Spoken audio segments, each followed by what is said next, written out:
అంత మంగళప్రదమైనది ఏది అంటే దీపం ఒక్కటే. అందుకే మీ ఇంట్లో దీపం ఎప్పుడు వెలుగుతూ ఉండాలంటారు. అయ్యా మా ఇంట్లో దీపం నిలబెట్టారండి అంటారు.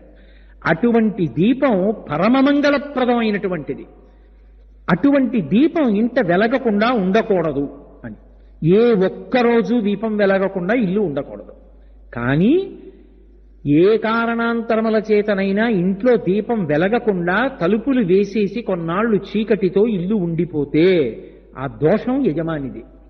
ఎందుకని అంటే ఇప్పుడు నేను వచ్చేశాను అంటే భక్తి ఎక్కడుందండి?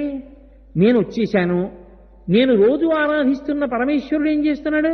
సింహాసనంలో అలాగే ఉన్నాడు. మరి ఆయనకి అన్నం ఏది? వాడు ఉన్నాడన్న భావన ఉంటే మరి వాడికి అన్నం పెట్టాలిగా. అంటే ఓ దీపం పెట్టి, అందుకే ఇంట్లో దీపం పెట్టేవాళ్ళు ఉంటే చాలండి అంటారు. ఓ దీపం పెట్టి ఇంత బెల్లంగడ్డ పెట్టారనుకోండి, నేను ఉన్నానని తలుపు తీసి కాస్త